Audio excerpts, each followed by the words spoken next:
system in the progress of any country, so be it spiritual or material. So to strengthen IT support in our country and to make education fun, he developed two new wings, namely AltarView and GetItRent. So GetItRent is basically a unique platform where businesses suggest where businesses from around the world can get IT equipment on rent without any hassle. And AltarView, as the name suggests, deals in an alternative view of education and life. So sir has lots and lots of experience as an entrepreneur, as a team leader in edutainment and IT industry, and much more. So we are very fortunate to get a chance to interact with Ankit sir. So thank you, sir, for joining us. Thank you, sir. Thank you, Dhruv. So I would just introduce our audience to you, sir. So basically, all the participants are from IT Delhi. So there are some students from second year, some are from third, some are from fourth year, like I am from fourth year, and a few ITD alumni may also be here. So basically, the format for today's session would be somewhat like question and answer session. And I have got certain questions from participants here. And if any of the participant would like to ask more questions, then they could just write in chat box or use their mic. So basically, can we start the session? Yeah, please. Okay. So, sir, the first question from our participants is like, how spirituality helped you in your startup, and is it still helping you? For example, we have lots of examples of entrepreneurs and businessmen who are not following spirituality but are still successful. So, what additional help and difference does spirituality bring? So, Dhruv, जो मैंने experience करा, although I started my company in my final year that time, and that time I was not very much connected with spirituality. Okay. But on the way, in my I think third or fourth year of business, we got connected to ISKCON and thus started following the spiritual regulations and Bhakti Yoga. So the difference that we found and the benefit that I found was that mainly आपको एक higher control, higher authority का recognition मिलता है, और उसको जब आप acknowledge करते हो तो एक फियरलेसनेस, एक subtle fulfilment we get. Like for example हम देखते हैं बिजनेसेस में उतार चढ़ाव आते रहते हैं, बहुत सारी चीजें ऐसी होती हैं जो हमारे कंट्रोल के बाहर होती हैं, बहुत सारी सिचुएशंस ऐसी आती हैं जिसमें हम लोग जो चाह रहे हैं वो चीज नहीं हो पाती. तो उस टाइम पे वो कूल एंड काम टेम्पर को रख पाना और एक बहुत ही मैच्योरली सिचुएशन को हैंडल कर पाना, ये स्पिरिचुअलिटी इसमें बहुत फायदा करती है, जो मैंने पर्सनली एक्सपीरियंस करा है. फिर ऑफ कोर्स एक आपको हायर लाइफ का पर्पस जब पता चलता है, स्पिरिचुअल फिलॉसफी से, स्पिरिचुअलिटी से आपको लाइफ का ओवरऑल पर्पस पता चलता है, तो आप लाइफ को और ज्यादा हैप्पीली जी पाते हो. बिकॉज सक्सेसफुल तो ठीक है, लेकिन हैप्पीली सक्सेसफुल शायद ज्यादा जरूरी है. ऐसा सक्सेस का कोई फायदा नहीं है कि पाने के बाद लोग जो है फिर सुसाइड कर लें, डिप्रेशन में चले हैं. उस तरह की सक्सेस का मेरे हिसाब से कोई फायदा नहीं है. तो मैंने देखा है कि ये जो स्पिरिचुअलिटी है वो इस एंगल में हेल्प करती है. एक सटल फुलफिलमेंट, एक मैच्योरिटी के साथ आपको सिचुएशंस को हैंडल करने का टेम्परमेंट डेवलप करने में स्पिरिचुअलिटी हेल्प करती है. तो ये है. बाकी ऑफ कोर्स क्योंकि जब आप स्पिरिचुअलिटी फॉलो करते हो तो कहीं ना कहीं आपका जो माइंड है वो भी कंट्रोल रहता है, तो आप ज्यादा फोकस कर पाते हो, है ना. अदरवाइज डिस्ट्रैक्शंस इतने होते हैं, तो उसके भाव में ना बह जाए हम लोग, तो उसमें स्पिरिचुअलिटी का बहुत बड़ा योगदान होता है. आपके गलत हैबिट्स और गलत तरह की जो एसोसिएशन है वो खत्म हो जाती है, तो उसमें फिर आप ज्यादा अच्छे से अपने गोल की तरफ फोकस कर पाते हो. तो मैंने अपने बिजनेस में ये देखा कि जब से स्पिरिचुअलिटी में मैं थोड़ा सा सीरियस हुआ, तब से बिजनेस में ज्यादा ग्रोथ हुई, बिकॉज तब हम ज्यादा डेडिकेटेडली फोकस कर पा रहे थे कि हमें ये अचीव करना है, अपने गोल्स को अचीव करना है. तो ये मैंने पर्सनली एक्सपीरियंस करा जरूर. तो सर बेसिकली मतलब डायरेक्ट बेनिफिट्स तो थे इसके, और मतलब इनडायरेक्ट बेनिफिट्स सच एज कि मतलब बिजनेस कर ही क्यों रहे हैं, तो उसके बेनिफिट्स है कि हैप्पीनेस और ये सब चीजें. हाँ, बिजनेस कर ही क्यों रहे हैं, और बिजनेस करने घर के ओरिएंट तो चलो पता होता ही है कि बिजनेस का वो पर्पस क्या है, लेकिन मेनली ये होता है कि उस बिजनेस को जब आप करते हो या कोई भी आप कार्य करते हो, तो उस टाइम पे आपको जो सिचुएशंस आपके सामने आ रही हैं उसको आप कैसे हैंडल कर रहे हो। क्या उसमें आप एंग्शियस हो जा रहे हो, आप अपना टेम्पर लूज कर पा रहे हो, या फिर उसको बहुत ही कूलली एंड कामली आप हैंडल कर पा रहे हो, बिकॉज इट्स अ प्रोसेस। ऐसा नहीं है कि भी एक दिन करा चलो बिजनेस हो गया खत्म हो गया, it's a life, it's a part of your life now. तो उस लाइफ को जीने में एक आपको सेटल फुलफिलमेंट की जरूरत होती है, ताकि आप उसे लॉन्ग टर्म खींच पाओ। नहीं तो वो फिर कुछ टाइम चलेगा, उसके बाद फिर जैसी कोई प्रॉब्लम आएगी तो वो फिर बहुत, है ना, हम पढ़ते हैं न्यूज में किस किस Yes. तरह के केसेस आते हैं, है ना जी। Yes. Okay, sir. So, sir, second question would be how to get to know about our right career. Means how can we decide that we should go for a startup or further studies? How should we decide that? अच्छा, startup तो I believe कि अगर आपके पास कोई अच्छा idea है, अगर आपको लगता है कि उसमें प्रॉफिट मार्जिन दिख रहे हैं आपको, मतलब वो बहुत ही स्ट्रेट है, तो डेफिनेटली मैं रिकमेंड करूंगा स्टार्टअप करना चाहिए। बिकॉज मैंने खुद किया, तो इसलिए मुझे ये चीज लगती है कि जितना जल्दी आप, जो रिस्क एपेटाइट है वो over a period of time कम होता है, क्योंकि कहीं ना कहीं रिस्पॉन्सिबिलिटीज बढ़ती हैं, कहीं ना कहीं जो टेम्परमेंट है वो अगर लेटर ऑन में करना है तो उससे बेटर है कि आप उसे कहीं शुरू में ही कर लें। तो मैं तो डेफिनेटली रिकमेंड करूंगा कि आप स्टार्टअप करो, बिकॉज एनीवे अगर आपने एमबीए करनी है तो कुछ एक्सपीरियंस के बाद ही करनी चाहिए, और एक्सपीरियंस में स्टार्टअप है तो इट्स गुड। और लेकिन अगर आपने अगर किसी को एमटेक या कोई इस तरह का है, तो अगर कोई रिसर्च में जाना चाहता है then it's a different thing all together. अगर उसमें ही है तो फिर तो एमटेक ही या उसमें जाना ही चाहिए, है ना, एमएस में। लेकिन अगर आगे प्लान है कि आगे फ्यूचर करना है तो स्टार्टअप शुरू में कर सकते हैं। Okay, sir. So the next question is interesting. So basically, are you hiring interns? If yes, then what are your expectations from second year or third year students here? हाँ, definitely we are hiring interns अभी। Intern से देखिए, हमारा जो expectation होता है वो simply होता है कि वो सर्टिफिकेट के लिए ना है, वो कुछ करने, अगर टाइम प्रॉपर डिवोट करने के लिए और हार्डवर्क करने के लिए आते हैं, तो वैसे भी सेकंड थर्ड ईयर के जो लोग हैं उनका मतलब बिजनेस से डायरेक्टली एक्सपीरियंस ना होने के कारण पहले तो उनका जो भी होगा एक ब्लेंड होने में टाइम लगता ही है। तो just what is required is their devotion towards the work, their seriousness towards work. Otherwise, so I mean, it's all good. Intern can work. We are definitely hiring interns in our so many verticals we have in our company, you know. So, sir, next question is in our surrounding, such an environment have been created such that practicing religion is a sign of backwardness, and following Western culture like consuming drugs, cigarettes, etc., are cool things. So, can you please share how you survived during your college time and now in your business? Like I also personally see that many people saying कि companies में जाओगे बाहर तो लेना ही पड़ेगा। तो sir, the question basically here is how you survived in such environment, and since you follow spiritual practices in your life, what is the correct way to deal with such people or such situations? देखिए, मैं personally अगर अपना example दूं तो मेरा जो थोड़ा सा फैमिली अपब्रिंगिंग था वो थोड़ा सा इस तरह की हैबिट से हम सब लोग दूर ही थे, तो वो एक मोमेंटम बना हुआ था। तो इसलिए जब मैं कॉलेज में भी गया तो उस चीज से मैं दूर ही रहा। ऑल्दो मेरे जो रूममेट्स थे हॉस्टल में, वो भी he was like big drunkard. तो लेकिन somehow or other, by God's mercy I was able to not indulge myself in these activities।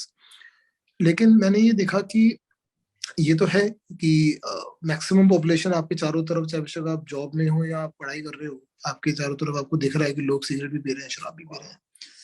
तो इट इज बेटर कि आप सही लोगों से एसोसिएट करो, ऐसे लोगों से एसोसिएट करो, है ना, जो कि जैसा आपका एसोसिएशन होगा वैसे ही आपकी क्वालिटीज डेवलप होंगी, है ना। Man is known by the company he keeps, as we hear. So आप एसोसिएशन अपना ठीक करो। ऐसा नहीं है कि अच्छे लोग नहीं है, अभी दुनिया में बहुत लोग अच्छे भी हैं। और ऐसा बिल्कुल भी नहीं है जो अभी आपने बताया कि अगर आप जॉब करोगे तो आपको भाई पीना ही पड़ेगी या आपको सिगरेट पीनी है, ऐसा कुछ भी नहीं है। हमारी कंपनी में कई ऐसे लोग हैं, इनफैक्ट मैं आपको बताऊंगा, you will be amazed to know कि जो लोग, हमने ये पर्सनली एक्सपीरियंस करा है कि जो लोग सिगरेट, शराब और नॉनवेज जैसी आदतों में नहीं होते हैं, उनकी एफिशिएंसी ज्यादा होती है, वो ज्यादा ट्रस्ट वर्दी होते हैं। ये हमने पर्सनली एक्सपीरियंस करा है। और इनफैक्ट एज अ एम्प्लॉयर, आप may be will not believe कि हम ज्यादा ट्रस्ट करते हैं उन लोगों पे, seeing their habits. Because actual में ऐसा होता है कि आपकी कॉन्शियसनेस में फर्क पड़ता है ना। अगर आप इस तरह की आदतों में हो तो आपकी कॉन्शियसनेस डेफिनेटली कहीं ना कहीं मोर सेल्फिश होती है, और उस सेल्फिशनेस में पर्सन गलत चीजों के प्रति ज्यादा जाता है। लेकिन जो थोड़ा मोड ऑफ गुडनेस में होता है, जो इस तरह की आदतों में नहीं होते, वो लोग ज्यादा ट्रस्टवर्दी होते हैं। तो ये हमने पर्सनली एक्सपीरियंस करा है। उनको जैसे हमारे अकाउंट्स में, फाइनेंस में जनरली कोशिश करी जाती है कि ज्यादा ट्रस्टवर्दी पर्सन को, इनफैक्ट सेल्स में, बिजनेस डेवलपमेंट में। So trust is very important, very very important. तो आप definitely one can you know avoid these things. Number one, by association, associating with people who are not indulged in these things. And number two, of course, is spirituality. Spirituality को आप थोड़ा सा भी अगर आप follow करते हो अपने डे टू डे रूटीन में, तो आप आराम से इन सब चीजों से कंट्रोल पा सकते हो। बिकॉज स्पिरिचुअलिटी जो है वो आपको हायर टेस्ट देती है। और उस हायर टेस्ट में जब आपको, आप शुरुआत में लोग पीते हैं सिर्फ अपने दोस्तों की वजह से, अदरवाइज किसी को नीड तो है नहीं कि भाई जस्ट बिकॉज सब लोग पी रहे हैं तो मुझे पीना पड़ेगा, otherwise I will not be a part of the group. पर मैं इनफैक्ट स्पिरिचुअलिटी में तो मैं बहुत लेटर आया। मेरे पूरे कॉलेज टाइम में, मेरे उसके बाद बिजनेस में भी 3-4 साल तक, जब भी हम लोग मिलते थे तो सबको पता था कि यार अंकित नहीं पीता, अंकित नहीं। लेकिन इसका मतलब नहीं मेरे दोस्त नहीं थे, वो सब लोग पी रहे हैं लेकिन मैं नहीं पी रहा हूँ। तो अब ऐसा तो नहीं है। इनफैक्ट काफी रिकॉग्निशन मिल रहा है। और हम देखते हैं कि जैन फूड होते हैं रेस्टोरेंट्स में, क्या ना, बिना प्याज लहसुन का खाना। तो मतलब आई मीन अगर कोई आपको फोर्स कर रहा है, अगर आपको कोई इस तरह से कर रहा है कि नहीं आप तो नहीं पी रहे हो तो आप बैकवर्ड हो, तो मैं कहूंगा कि हमें उनसे एसोसिएट ही ना करें, है ना। क्योंकि फिर कल को वो कहेगा कि यार आप तो भाई ड्रग्स भी नहीं ले रहे हो तो आप तो बैकवर्ड हो, है ना। फिर हम ड्रग्स लेना शुरू कर देंगे। फिर कोई कहेगा कि यार आप तो सुसाइड नहीं कर रहे हो, है ना, तो फिर हम सुसाइड कर देंगे। किसी के बोलने पे तो हम क्या जाएंगे, है ना। हमें तो अपना ये देखना कि हमारे लिए क्या अच्छा है क्या बुरा है। तो अगर आप खुद स्ट्रांग हो, खुद अगर आप क्लियर हो अपनी लाइफ से, तो आपके उससे कोई फर्क नहीं पड़ेगा। अदरवाइज और इजियर वे तो ऑफ कोर्स यही कि आप ऐसे लोगों से संग करो, ऐसे लोगों से एसोसिएट करो जो नहीं करते हैं। या फिर आप खुद फिलोसॉफिकली स्ट्रांग हो, आपको पता होना चाहिए क्यों नहीं हमें सिगरेट पीनी है, क्यों नहीं हमें नॉनवेज खाना है। और अब तो इनफैक्ट पूरे वर्ल्ड में गो वैगन और हर जगह इतना कैंपेन चल रहे हैं, पढ़ रहे हैं। तो ये तो डायरेक्टली हमें दिख ही रहा है ना, कि कितनी हार्मफुल है ये चीजें। तो इसलिए मेरे ख्याल से ये तो कोई बहुत बड़ी चीज नहीं है, इसको कंट्रोल कर पाना या इसको अवॉइड करना कोई बड़ी चीज नहीं है, अगर आप खुद क्लियर हो कि भाई क्यों नहीं करना है। स्पिरिचुअलिटी तो बात की बात है, आपके हेल्थ वाइज ही हमें दिखता है कि कितना फर्क पड़ता है। हेल्थ वाइज इतना बड़ा बड़ा फोटो लगा हुआ है सिगरेट के डब्बे के ऊपर, है ना, तो वो दिख, सभी सभी को दिख रहा है। तो जो लोग एडिक्ट हो जाते हैं उनके लिए मुश्किल हो जाता है वो। लेकिन अगर कोई नहीं एडिक्ट तो उसको डेफिनेटली अपना स्टैंड लेना चाहिए। और अगर कोई अपना स्टैंड नहीं लेगा ना ध्रुव, तो आगे आप देखोगे कि लाइफ में फिर वो कहीं स्टैंड नहीं ले पाएगा अपना। वो लोगों के हिसाब से अपनी लाइफ को मोल्ड करता चले जाएगा, मोल्ड करता चले जाएगा। और वो एक्चुअल में फिर आगे डिप्रेशन का वो होगा, मरीज होगा। तो अपना स्टैंड लेना पड़ेगा कि भाई ये हमें, हम करते हैं, ये नहीं करते हैं। और मैंने देखा कि लोग सपोर्ट करते हैं, प्रैक्टिकली स्पीकिंग लोग सपोर्ट करते हैं, खासतौर से फ्रेंड सपोर्ट। सब एक बार को शुरू में होता बोले, लेकिन बाद में सब माइंडसेट बना लेते हैं, ठीक है यार ये बंदा नहीं पीता। तो ऐसा नहीं है ना, कि हमें पीनी ही है या पीनी ही पड़ेगी। जॉब में अगर आपको अप्रेजल चाहिए, प्रमोशन चाहिए तो पीनी पड़ेगी, ऐसा कुछ भी नहीं है ना। आपको अगर बिजनेस की बात करूं या जॉब की बात करूं ध्रुव, तो सीरियसली बताऊंगा आपको, सिर्फ आप अपने रिजल्ट शो करो। जो रिजल्ट्स होते हैं वही शो करते हैं कि आप वेदर आपका प्रमोशन होगा, वेदर आपका लाइफ में ग्रोथ होगा नहीं होगा, है ना। ये सब जो चीजें होती हैं कि सिगरेट और सब पी करके मैं बॉस को खुश कर लूंगा, उससे ज्यादा फर्क पड़ जाएगा, वो थोड़ा सा पार्ट प्ले कर सकता है, पर मेजर पार्ट रिजल्ट होता है। तो ये है ना। Thank you, sir. So, sir, the next question is: there is a common perspective among people that bhakti is for old people. It is not the right time for these things. So, what is your opinion on this? तो देखिए, भक्ति तो जो है ना, वो अगर कोई कहता है कि भक्ति इज फॉर ओल्ड पीपल, तो बेसिकली आपने भक्ति को समझा नहीं है ना। भक्ति क्या है? भक्ति जो है वो हमारी लाइफ का पर्पस है ना। लाइफ का जो पर्पस है, जिस पर्पस से हम समझ पाते हैं कि इस पूरे मटेरियल वर्ल्ड का जो क्रिएशन है वो ही उसका जो पर्पस है, that is to to be happy. I will say to be happy. That is the purpose of this world. तो भक्ति is a means by which one can be happy. तो अब अगर हमें खुश बुढ़ापे में जाके होना है तो आप बुढ़ापे में जाके भक्ति कीजिए, अगर अभी खुश होना है तो अभी शुरू कर दीजिए। तो इट इज, है ना, जितना जल्दी हम स्टार्ट करेंगे उतना ही जल्दी हमें इसके रिजल्ट्स दिखेंगे। तो भक्ति ऐसा बिल्कुल नहीं है कि बूढ़े लोगों के लिए। ये असल में बूढ़े लोगों वाला जो कॉन्सेप्ट है ये इसलिए आता है क्योंकि हमें लगता है कि ये तो एकदम फालतू की चीज है, तो जब बुढ़ापा होगा तब करेंगे इसको, है ना। और कहीं ना कहीं हमारा जो एजुकेशन सिस्टम है वो भी इसको डीमोटिवेट ही करता है। रिलीजियस प्रोसेसेस को, भक्ति को, इसको मिथोलॉजी बोलते हैं हम लोग, ये तो मिथ है। तो उसकी वजह से सब धारणाएं बनी हुई। पर भक्ति जो है वो आपको आपके डे टू डे लाइफ में हेल्प करती है, प्रैक्टिकली आपको हेल्प करती है। तो अगर आपकी कोई चीज है जो आपको प्रैक्टिकली हेल्प करने वाली है तो आप अभी करोगे या बुढ़ापे में जाके करोगे, है ना। अगर आप अभी आप पढ़ाई कर रहे हो, अगर कोई कोई ऐसा कोर्स है जो अगर आप कर लेते हो तो आपको बहुत अच्छी जॉब मिलेगी, तो अभी करोगे बुढ़ापे में जाके करोगे। तो उसी तरह से भक्ति भी उसी तरह का एक कोर्स है जो आपको हेल्प करेगा, आपके ना कि सिर्फ हेल्थ में, आपके ना कि सिर्फ कैरियर में, बल्कि आपके ओवरऑल लाइफ में आपको हेल्प करेगा। It should be done as soon as possible, it should become a part of life. ऐसा तो है नहीं कि भक्ति करने का मतलब है कि आपको लाइफ से रिटायर करना पड़ेगा, ऐसा तो है नहीं। भक्ति इज जस्ट दैट, इट्स अ, अगर आप डिसिप्लिन फॉलो करो तो it's just a small part of your day. एक दिन में अगर मैं बोलूँ कि जॉगिंग करना है, जॉगिंग थोड़ी सी करनी चाहिए, तो लाइफ सेट सही रहेगी। हम बोलेंगे जॉगिंग तो बुढ़ापे में जाके करेंगे, अभी तो कैरियर बनाने का सवाल है, अभी तो कैरियर बनाओ, बाकी तो हेल्थ वेल्थ तो बुढ़ापे में जाके करेंगे, ऐसा थोड़ी है। अगर आप थोड़ा सा टाइम उसमें डिवोट कर दोगे तो ओवरऑल लाइफ का बैलेंस बना रहेगा। उसी तरह से भक्ति भी क्या है, एक लाइफ के बैलेंस को बनाने के लिए एक मीन्स है, तो उसको भी हमें थोड़ा सा टाइम दे देना चाहिए। तो इसलिए आई थिंक, है ना। So, sir, next further drilling question for this is: how do you visualize yourself in the path of bhakti in your upcoming 5 years? Okay, तो देखिए, भक्ति में हम लोग जो है, हम प्रचार के मिशन में जुड़े हैं। और हम देख रहे हैं कि जैसे जैसे टाइम बढ़ रहा है तो मार्केट में, सोसाइटी में डिग्रेडेशन बढ़ता जा रहा है।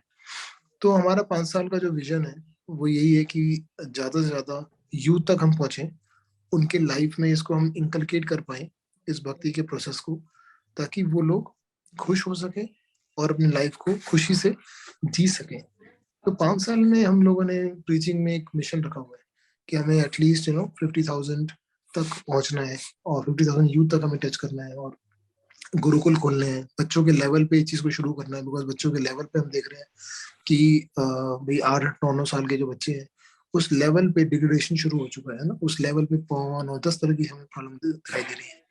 तो 5 साल में हमने कई गुरुकुल को खोलने का प्लान किया है। तो इस तरह से कई प्रीचिंग गोल्स हैं जो इस्कॉन यूथ फोरम में सेट हुए हैं, और मैं उसमें उसका पार्ट हूँ, उसमें हेल्प कर रहा हूँ, करने की कोशिश कर रहा हूँ। तो यही हमारा 5 साल का विजन है कि हमें मैक्सिमम लोगों तक रीच करना है ना। Okay. Next question is, sir, what does Bhagavad Gita teaches about leadership and management skills? How did it help you in personally? Bhagavad Gita में बहुत सारे लीडरशिप और मैनेजमेंट प्रिंसिपल्स हैं। जैसे कि आप देखते हो कि भगवान बताते हैं भगवत गीता में कि हमें अपने माइंड को कंट्रोल करना चाहिए। जब तक हम माइंड को कंट्रोल नहीं करेंगे तब तक हम कोई भी किसी भी एक्टिविटी में हम सक्सेसफुल नहीं हो सकते, है ना। अभी हम कुछ काम कर रहे हैं, फिर हमने अचानक यूट्यूब खोल लिया, फेसबुक खोल लिया, है ना, यूट्यूब शॉर्ट्स खोल लिए, वो देखते रह रहे हैं, आधा आधा घंटा, एक एक घंटा टाइम बीतता जा रहा है। तो जब तक माइंड को कंट्रोल नहीं करेंगे, तब तक क्या होगा, किसी भी एक्टिविटी में हम सक्सेसफुल नहीं हो सकते। फिर आप देखते हो भगवत गीता में ये भी प्रिंसिपल आता है कि what ever a leader do, common man follows. जो भी एक लीडर करता है, तो इसलिए एक ड्यूटी बन जाती है एज अ रिस्पॉन्सिबल पर्सन कि आप एज अ लीडर अपने एक्टिविटी से ही लोगों को सिखाओ कि आप जो कर रहे हो उससे लोग देखकर ही इंस्पायर हो जाए। तो लीडरशिप स्किल्स में जो कि सबसे इम्पोर्टेंट है कि हम सिर्फ बोले ना, हम करके दिखाएं। तो ये है। फिर उसके बाद ऑफ कोर्स व्यासमृत का बुद्धि का कंसेप्ट आता है कि वन पॉइंटेड अटेंशन के साथ हमें कोई भी एक्टिविटी को करना चाहिए। तो बहुत सारे प्रिंसिपल्स हैं जिससे हम लोग ओवरऑल मैनेजमेंट भी अच्छे से कर पाते हैं अपने किसी भी डे टू डे चीजों का, और एज अ लीडर हम एक टीम को भी लीड कर पाते हैं, है ना।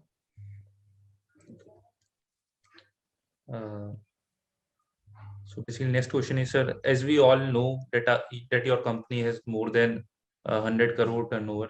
So please tell us how to use one's income in the right direction. If it is okay with you, can you please share where all you invest your income?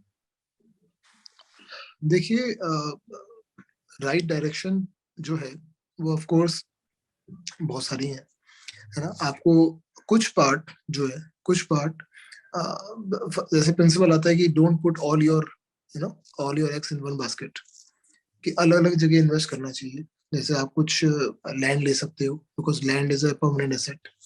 आप कुछ shares ले सकते हो, है ना, कुछ आप गोल्ड ले सकते हो। इस तरह से आप डिफरेंट चीजों में इन्वेस्ट करोगे तो आपको क्या होगा कि आपका एक चीज अगर नीचे भी जाती है तो आपका ओवरऑल लॉस नहीं होगा। फिर कुछ पार्ट आपको ऑफ कोर्स भगवान के प्रचार में भी लगाना चाहिए, जैसे मैं खुद लगाता हूँ। आपको भगवान के प्रीचिंग मिशन में लगाना चाहिए। तो इस तरह से अपने इन्वेस्टमेंट को, क्योंकि वो दैट इज आल्सो इन्वेस्टमेंट, है ना, that's a best investment I would say. तो अपने इन्वेस्टमेंट को आप एक डाइवर्स वे में लगाना चाहिए, और अलग अलग इंडस्ट्री में लगा सकते हो। जैसे हमने इनफैक्ट लास्ट ईयर जब कोरोना आया, है ना, और कोविड वेव आई, तो हमने इन्वेस्ट करा था। एक हमने फैक्ट्री खोली केयर व्यू के नाम से। केयर व्यू अगर आप ऑनलाइन डालोगे तो you will get to know that it's a brand for mask. तो ये हमारा ही ब्रांड है। हमने 2020 में जब कोरोना आया था 21 में, तो हमने इसको शुरू किया था, और काफी अच्छा लेवल पे भी जा रहा है। अमेजोन पे टॉप सेलिंग में आ चुका है। तो अब क्या है कि अब जब वो डाउन जाता है, जब कोरोना नीचे डाउन जाता है तो बाकी बिजनेस उठते हैं, और जब बाकी बिजनेस डाउन जाते हैं तो वो उसका सेल उठते हैं। हालांकि बोलना नहीं चाहिए, लेकिन मतलब जब कोविड बढ़ता है तो हमारे बाकी बिजनेस डाउन होते हैं, लेकिन ये वाला बिजनेस हमारा टॉप नॉच पे जा रहा होता है। तो इसी तरह से है कि अगर आप अलग अलग इंडस्ट्री में पैसे इन्वेस्ट करोगे तो एटलीस्ट आपका हमेशा ओवरऑल एवरेज लेवल पे आप हमेशा अप रहोगे। ये इन्वेस्टमेंट का स्ट्रेटेजी है जो मैं पर्सनली फॉलो करता हूँ, और इसका मैंने बेनिफिट देखा है। और थोड़ा सा पार्ट जो है वो डेफिनेटली भगवान के प्रीचिंग मिशन में लगाता हूँ मैं। वो आप जिससे भी आप कनेक्टेड हो, जो भी आपको सही लगे, है ना, वो आपको करना चाहिए उस तरह से। आपको कहीं ना कहीं वो एक चीज बहुत जरूरी है ना, वो बहुत जरूरी है। हालांकि वैदिक स्क्रिप्चर से तो हमको पता चलता है कि 50% हमें अपना पैसा अ, भगवान की सेवा में लगा देना चाहिए, लेकिन जितना भी हमारा रियलाइजेशन है, जितना भी हमें सही लगता है ना, उतना हमें थोड़ा बहुत भगवान के प्रचार में लगाना चाहिए, इस तरह से। जैसे सर आप बता रहे थे कि गुरुकुल वाला जो बता रहे थे आप, मतलब उस टाइप में जैसे। हाँ, बहुत सारे हैं, बहुत सारे मिशन हैं। जैसे देखिए, अब गुरुकुल हम लोगों ने खोला है रुद्रपुर में। वहां पर जो बच्चे हैं उनको वैदिक एजुकेशन के साथ साथ मेटीरियल एजुकेशन दोनों दी जा रही है।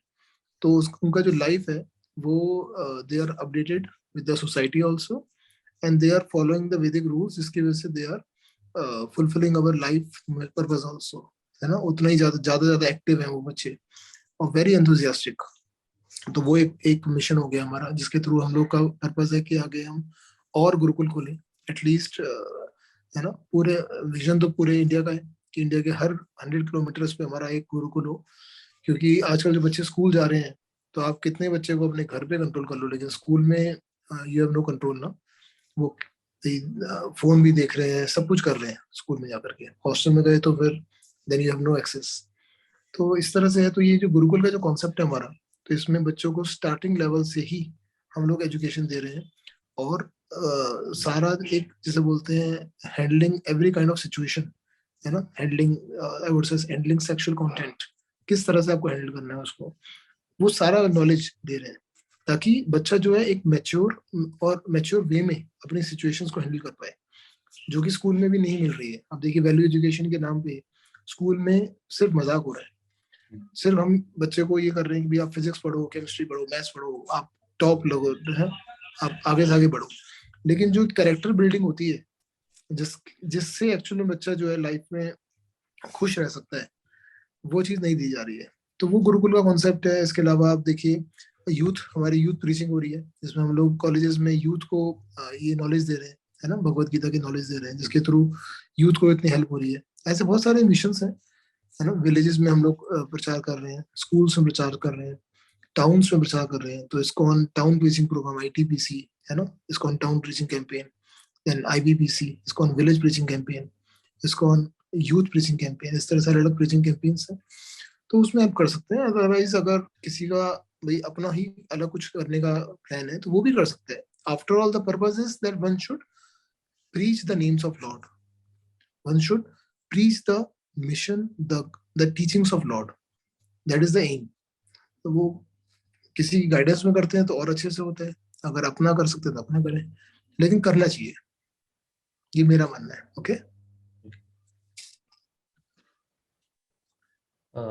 So sir, next question is, generally people tend to come to God when they are in some kind of suffering or in need of something, and when their needs get fulfilled, they tend to neglect God and this path of spirituality. So what do you have in this? What say do you have? नहीं, मैं तो इस चीज को नहीं मानूंगा। मुझे लगता है कि अगर हम किसी के पास जाते हैं और हमारी नीड फुलफिल हो जाती है, तो हम दोबारा उसके पास जाते हैं, है ना। अगर हम मोदी जी के पास गए और हमारा जो हम मांग रहे थे वो पूरा हो गया, तो हम मोदी से रिलेशन तोड़ेंगे नहीं, हम और ज्यादा जोड़ेंगे कि अभी और चाहिए, और चाहिए, और चाहिए। तो मैंने जनरली देखा है कि अगर जब भी कोई चावश्यक वो स्पिरिचुअलिटी में या रिलीजियसनेस में शिव का भक्त बनता है या किसी का ही भक्त बनता है, और अगर उसकी नीड्स फुलफिल होती है, तो मैंने तो देखा है कि वो उल्टा ज्यादा ही उसका फेथ बढ़ता है उस चीज की तरफ। तो और स्पिरिचुअलिटी का थोड़ा सा ध्रुव डिफरेंस है कि स्पिरिचुअलिटी में तो इनफैक्ट आपको एक इनर फुलफिलमेंट मिलती है, because spirituality is not just giving you what you need, what you want, but giving you what you actually need. So भक्ति और स्पिरिचुअलिटी तो वो, जैसे हम ध्रुव महाराज की आपने स्टोरी सुनी हो अगर, ध्रुव महाराज जब ने जब तपस्या करी थी, तो he was asking for so much money, wealth, लेकिन जब उनको मिला भगवान का दर्शन, तो ही वाज फुल्ली सेटिस्फाइड। तो उसी तरह से मेरा अपना पर्सनल एक्सपीरियंस है कि आपकी जो वांट्स हैं वो भी पूरी होती हैं, और आपकी जो नीड है वो भी पूरी होती है स्पिरिचुअलिटी से। तो स्पिरिचुअलिटी की को साथ में रखना ना बहुत जरूरी है। अगर हमें अपनी हेल्थ को सही रखना है, तो हम बोलते हैं कि हमें कुछ टाइम अपना एक्सरसाइज में बिताना चाहिए। उसी तरह से अगर हमें अपने स्पिरिचुअल हेल्थ को और अपने मेंटल हेल्थ को ठीक रखना है, तो हमें कहीं ना कहीं कुछ टाइम स्पिरिचुअलिटी में भी लगाना चाहिए। okay? So we have a question from Alok Singh. Alok, you can unmute yourself and can ask the question.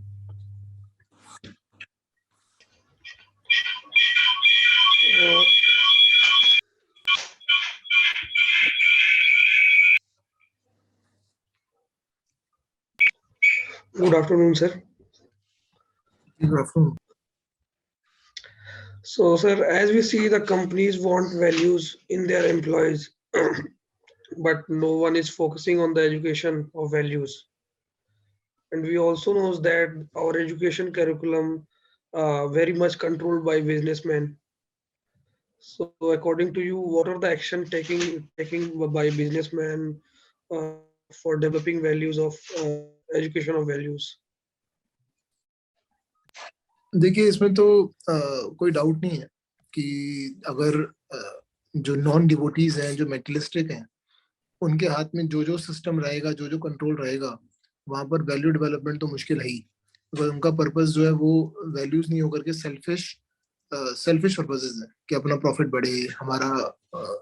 In fact हमने भी देखा कि हम जिस स्कूल्स में हमारी टीम जाती थी, उस स्कूल्स में बिकॉज उनका जो मोटिव है वो सिर्फ पैसा कमाना है, तो वो वैल्यू एजुकेशन को they were not giving value, right.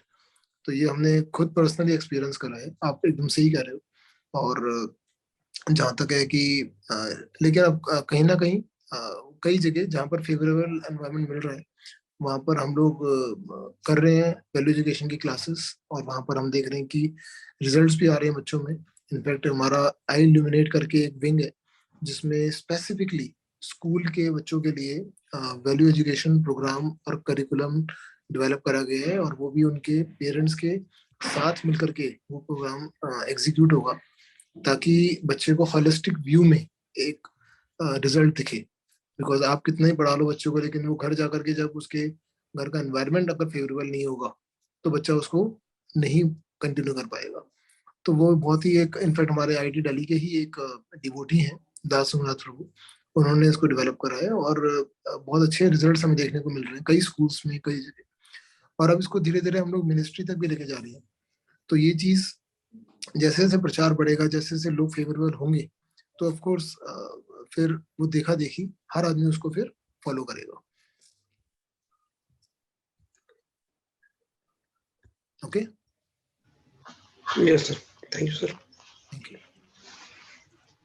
Sir, one more question I have is that uh, when can a college student feel the need of for spirituality in his life?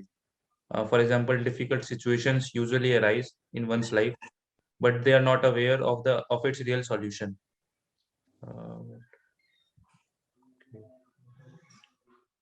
अच्छा, देखिए spirituality की need तो as such किसी को मिलना बड़ा मुश्किल हो जाता है, बिकॉज जब तक हमें नॉलेज नहीं मिलती, तब तक हमें पता ही नहीं होता कि स्पिरिचुअलिटी भी सॉल्यूशन हो सकता है। बिकॉज स्पिरिचुअलिटी के नाम पे हमें मार्केट में बहुत सारे नेगेटिव ही केसेस दिखते हैं, और मीडिया जनरली नेगेटिव वाले को ज्यादा उछालता है, पॉजिटिव वाले को इतना नहीं करता। तो ये तो सिर्फ तभी हो सकता है जब कोई किसी का कोई फॉर्च्यून हो, अच्छा कोई उसे डिवोटी का एसोसिएशन मिल जाए, और उसको एक हायर टेस्ट मिले, है ना, कि एक्चुअल में मेरी जो प्रॉब्लम थी वो स्पिरिचुअलिटी फॉलो करने से फुलफिल हुई है। तो ये चीज डिवोटी एसोसिएशन से ही होता है। तो आप जैसे सब लोग हैं, आप सब स्पिरिचुअलिटी से कनेक्टेड हैं और डिवोटी से कनेक्टेड हैं, तो मैं कहूँगा कि आप लोग बहुत फॉर्चुनेट हैं। और इसी तरह से फिर हमें वो चीज पता चलती है ना। क्योंकि आप देखिए ना, कॉलेज तो क्या, बचपन से ही हम लोग को कोई ना कोई सिचुएशंस मिलती आ रही हैं जिसमें we were not very very happy, है ना। आप स्कूल्स में होते हैं तो भी इश्यूज आते हैं, आप अभी पढ़ाई कर रहे हैं तो भी इश्यूज आएंगे, और आगे जॉब करेंगे तो और ज्यादा आएंगे, आगे जब फैमिली बनेगी तो और ज्यादा इश्यूज आएंगे। तो इश्यूज तो लोग तो बूढ़े होके मर जाते हैं तो उनको स्पिरिचुअलिटी की नीड नहीं दिखती। उनको तब किसी आप बूढ़े आदमी को बोलो कि भाई आप स्पिरिचुअलिटी फॉलो करके देखो, तो वो हौसला मना कर देगा, नहीं नहीं नहीं, स्पिरिचुअलिटी थोड़ी कुछ होगा। तो वो they are always finding some material, some solution with their own intelligence, but the real solution spirituality is recognized by one who has actually tried it, and he has seen the results. तो वो जो trial है, वो trial करने के लिए हमें devotee association चाहिए, है ना, जो हमें उसमें उसमें फेथ जिसका हो, उसके साथ जब हम बैठेंगे उठेंगे तो वो बताएगा हमें कि नहीं देखो इससे फायदा होता है, एक्चुअल फायदा होता है। तो ये है ना। बाकी ऑफ कोर्स कहीं ना कहीं अगर हम जैसे बोलते हैं सुकृति, बोलते हैं सुकृति means some kind of a bias जो एक किसी पर्सन में अगर होती है, देन ओनली ही is able to understand the importance of spirituality. वो एक बायस क्रेडिट्स हैं जो किसी के अंदर होनी चाहिए to able to at least recognise the spirituality, है ना। So Gaurav has a question. Are you an sorry? As you are an entrepreneur, you meet a lot of people and associate with lot of people. How do you react when you see people are going against the path of dharma? What's your reaction when you see people accepting the ideas of the West at their face value? See, generally I do not react because आप किसी को तभी समझा सकते हो जब वो आपकी अथॉरिटी को एक्सेप्ट करे, है ना, कि आप जो बता रहे हो। अदरवाइज ज्ञान देने वाले तो बहुत है मार्केट में, है ना। हर आदमी, आज मान लो मैं बैठा हूँ, मैं बोल रहा हूँ नहीं नहीं आप जो कर रहे हो वेस्ट वाला गलत है, ये वाला सही है। दूसरा कोई बंदा बैठेगा, वो कुछ और समझाएगा उसको कि नहीं वेस्ट गलत है, ईस्ट गलत है, नॉर्थ सही है। चौथा बोलेगा नहीं साउथ सही है। तो वो वेस्ट ईस्ट बहुत सारे लोगों के अपने अपने मत होते हैं। तो कोई आदमी तभी रिकॉग्नाइज करेगा, तभी एक्सेप्ट करेगा जब उसका फेथ होगा कि आप जो फॉलो कर रहे हो वो सही कर रहे हो। तो इसके लिए जनरली तो मैं रिएक्ट नहीं करता हूँ। जो कर रहा है उसे I do not react at all, और ना ही मैं किसी को बिना मांगा ज्ञान देता हूँ। तो इसलिए लेकिन प्रचार प्रीच करने का हमारा अपना सिस्टम है ना, अपना सिस्टम है जिसमें हम लोग क्लासेस करते हैं। उसमें कोई आता है अगर, तो वो सुनने के मूड से आया है और वो सीखने के मूड से आया है। तो वहां पर हम लोग खुल के फिलोसफी बताते हैं, खुल के सब दूध का दूध पानी का पानी करते हैं कि वेस्ट किस तरह से गलत है, ईस्ट किस तरह से, ईस्टर्न कल्चर जो है, वैदिक कल्चर जो है किस तरह से राइट है। वहां पर हम लोग बताते हैं बिकॉज वहां पर the environment is of learning and teaching, वैसा एनवायरमेंट है। तो जनरली तो आउटसाइड तो I do not react at all. जो जिसको जो कर रहा है करते रहे। हाँ, आई ट्राई समटाइम्स कि अगर इफ समवन का किसी का कोई फेथ है तो वो हमारी क्लासेस में आए एटलीस्ट, तो वहीं पर हम बात करें वो ज्यादा अच्छा है ना। So, sir, I have a question. Like currently in IT Delhi, we are with the name of Shrestha Club. So basically, what activities in our club we can do so that students get overall benefit, like they get also material benefit, like in future they would go for some job, etc., or would start a startup, and also their spiritual growth also should be there. So what all activities and what all activities we can do in our club? Activities for spiritual growth you mean? Spiritual plus material overall growth for a student of second year, third year. ओके, तो देखिए spirituality advance करने के लिए तो of course there are many many methods जो हम पढ़ते हैं, सुनते हैं, है ना। आप के जो काउंसलर हैं वो ज्यादा आपके एनवायरनमेंट को देख के बता पाएंगे, है ना। जैसे इस ग्रेस आशीष प्रभु है ना, इस ग्रेस सुंदर गोपाल प्रभु जी हैं, वो ज्यादा अच्छे से बता पाएंगे कि किस तरह से कर सकते हैं, है ना। कई रिट्रीट कैंप्स होते हैं, स्पिरिचुअल रिट्रीट कैंप्स कभी कभी करनी चाहिए, जिससे जो सब लोग हैं उनको एक ऐसा फेवरेबल एनवायरनमेंट मिले जिसमें वो स्पिरिचुअलिटी को फॉलो कर सके। 2 दिन का, 3 दिन का, वंस इन अ क्वार्टर और once in I don't know, वो आपके शेड्यूल के अकॉर्डिंग स्पिरिचुअल कैंप्स होने चाहिए। फिर एक डे टू डे बेसिस पे एक कंपटीशन कर सकते हैं, है ना। स्पिरिचुअल जो टॉपिक्स पे, डिफरेंट डिफरेंट टॉपिक्स पे कंपटीशन हो सकते हैं, सो दैट वन रीड्स। जितना हम फिलोसफी पढ़ेंगे, जितना हम फिलोसफी सुनेंगे, उससे ही हम लोग एक्चुअल में स्पिरिचुअलिटी फॉलो कर पाएंगे। बिकॉज आप सब लोग एजुकेटेड पर्सन हो, इंटेलेक्चुअल पर्सन हो, तो आपको जब तक कंसेप्ट क्लियर नहीं होगा तब तो कोई भी चीज आप लॉन्ग टर्म नहीं कर सकते हो। तो आपको कंसेप्ट क्लियर होना बहुत जरूरी है, उसके लिए फिलोसफी पढ़ना बहुत जरूरी है। तो इस तरह की एक्टिविटीज हम लोग डेफिनेटली करनी चाहिए हमें श्रेष्ठा क्लब में। जैसे आप बता रहे हो कि किसी भी बुक के ऊपर, किसी पर्टिकुलर टॉपिक पे कॉम्पिटिशन हो रहे हैं, है ना, क्विजेस हो रहे हैं, और उसके थ्रू हम बच्चों को बुक पढ़ा सकते हैं।